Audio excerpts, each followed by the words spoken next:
Good morning friends. আমরা আবার বায়ুতে চলে এসেছি। বলেছি না, এটা সিটি সেন্টার 1-এর পাশে একটা রুফটপ ক্যাফে, নিচে ক্যারাভেন ক্যাফে, ওপরে বায়ু। আজকে হচ্ছে অনার বার্থডে সেলিব্রেশনস।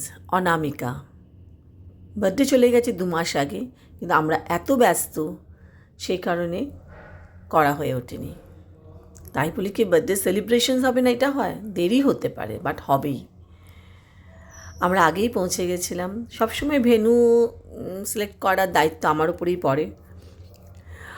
মোটামুটি কাছাকাছি দেখি, সবার কনভেনিয়েন্ট দেখি, সবার টাইম দেখতে হয়, এই সব দেখে ডেট টাইম সব কিছু দেখে টেখে আমরা ঠিক করলাম বায়ু, এটা সিটি সেন্টারের পাশেই, সবার কনভেনিয়েন্ট।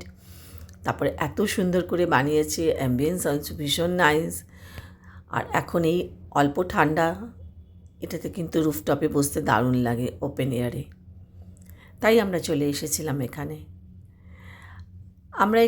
আমি আর অদিতি ভেবেছিলাম আমরাই প্রথম যাচ্ছি, গিয়ে দেখি চুপ করে বসে আছে মধুচন্দাদি, যাকে সবসময় বলা হয় লেটে আসছো। সে কিন্তু মাঝে মাঝে আমাদের এরকম সারপ্রাইজ দিয়ে থাকে।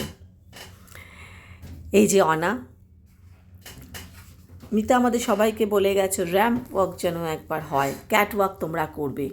সেই জন্য আমরা সবাই এখন মোটামুটি একবার করে ভিডিওতে ক্যাট ওয়াক তোমরা আমাদের দেখতে পাবে। এই যে অনা ঢুকছে, দেখো কি খুশি, অনেক দিন বাদে অনার সঙ্গে দেখা। অনাও প্রচণ্ড ব্যস্ত ছিল, বু ছিল না শহরে, লখনৌ ছিল, সবাই একটুখানি ব্যস্ত হয়ে গেছিলো ডিসেম্বরে। মিতা এসেছিলো, তো আমিও ব্যস্ত ছিলাম।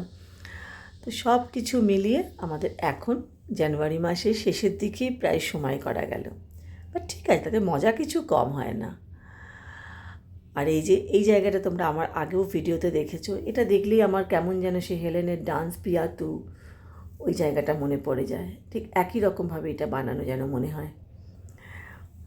কিন্তু একটা কি জানো, এখন আর মেয়েদের এরকম কেজের মধ্যে আটকে রাখা যায় না। এখন মেয়েরা কোয়ালিফাইড, এডুকেটেড, খারাপ ভালো মন্দ সব বুঝতে পারে। আমরা কোনো কিছুর জন্য ছেলেদের ওপর ডিপেন্ড করি না। আগে কোথাও যাব, টিকিট কেটে দেবে ট্রেনের, ফ্লাইটের ছেলেরা, সব কিছু হোটেল বুক করে দেবে ছেলেরা। তারপরে একা একা ছাড়তে চাইতো না আমাদের কোথাও। এখন ভাবতেই হয় না, এখন আমরা সব পারি। আসলে আগে মেয়েরা এত পড়াশোনা শিখতো না, সব সময় তাদের রান্নাঘরেই জায়গা হতো, তাদের কোনো রকম কোনো স্বাধীনতা ছিল না, কোনো কথা বলার কিছু, যাদের যেটা অধিকার আছে সংসারে তাদেরও যে বলার উচিত, তাদেরও যে বলার জায়গা দেওয়া উচিত, এই সবগুলি আগে কেউ ভাবতই না। শুধু বাচ্চা প্রসব করার জন্য একটা যন্ত্র ভাবা হতো, রান্নাঘরেই জীবন কাটতো, এইভাবেই তাদের জীবন কেটে যেত। কিন্তু এখন মেয়েরা প্রচুর এগিয়ে গেছে সব দিকে, ছেলেদের থেকে কোনো অংশেই আর কম নয়, বরং অনেক বেশি। ছেলেরা ভাবে আমাদের এখনও সেই রকমভাবেই আমরা আছি, এতটাই এগিয়ে গেছি, এতটাই ইন্ডিপেন্ডেন্ট হয়ে গেছে। তো সেই কারণে ছেলেদের অনেক মুশকিল হয়, আমাদের কিছুতেই এখন দাপিয়ে রাখতে পারছে না। মেয়েদের কন্ট্রোল করা, মেয়েদের ধমকানো, মেয়েদের বকা, মেয়ে তোমরা কিছু জানো না, তোমরা কিছু পারো না, এগুলো বলতে ছেলেরা ভীষণ খুশি হয়। বাট এখন আর সেটা পেরে উঠছে না। আমরা আমাদের অধিকার নিয়ে আমাদের ভালো লাগা খারাপ লাগাগুলো খুব স্ট্রংলি বলতে শিখেছি। মেয়েরা আগে চাকরি করলেও কিন্তু এখনকার মতন জীবন তারা লিড করতে পারতো না। দেখো, শুক্লা আমাদের এইসব প্রপসগুলো নিয়ে আসে, কি সুন্দর সুন্দর যে আনে না, বার্থডেটাকে আরও বেশি কালারফুল করার জন্যে, আরও বেশি রিমার্কেবল করার জন্যে শুক্লা এগুলো ভীষণ সুন্দর সুন্দর সব প্রপ নিয়ে আসে। এবারও তাই এনেছিল। মাথায় হাতে পরার টিয়ারাটা কি সুন্দর, আমরাও ওগুলো পরে সবাই ছবি তুলতে শুরু করে দিলাম। আমাদের শুরু হয়েছিল এদিন আইরিশ কফি উইথ ক্রিম দিয়ে, তোমরাও এলে এটা খেও, ভীষণ সুন্দর এই কফিটা। এটা কিন্তু আইসক্রিম না, এটা ক্রিম। এরপর তো স্টার্টার, আজকাল স্টার্টার খেয়েই পেট ভরে যায়, মেন কোর্স আর খাওয়াই হয় না, এরকমই ম্যাক্সিমাম সময় হয়।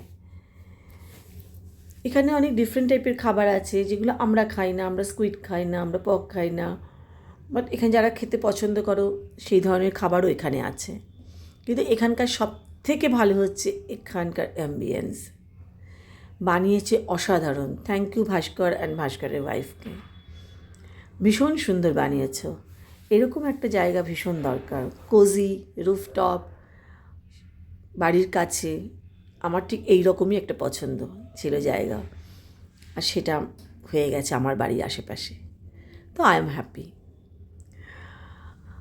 আর বন্ধুরা মিলে যে কোনো জায়গাতে গেলেই না সেই জায়গাটা ভীষণ সুন্দর লাগে। এখানে তবে তুমি একা এসেও যদি একটা কফি নিয়ে বসো তোমার ভালো লাগবে। এখানে বয়ফ্রেন্ড গার্লফ্রেন্ড এলে ভালো লাগবে।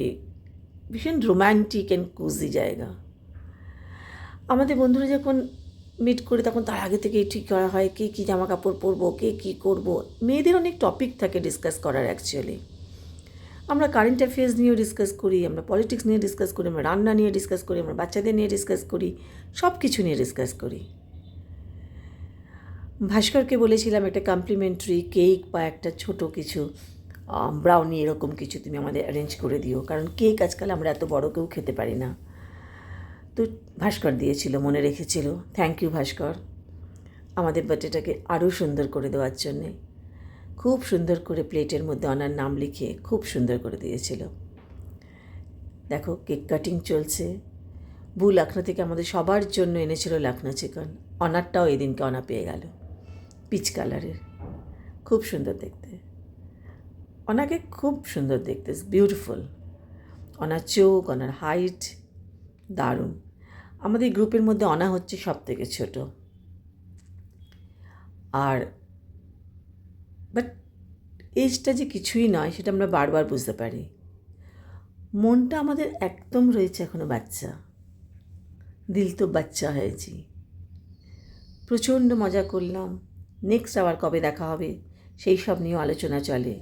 নেক্সট বার্থডে আবার অদিতি আমাদের শুরু করে, বাট শেষ করে অনা। এ দিয়ে শুরু, এতে শেষ।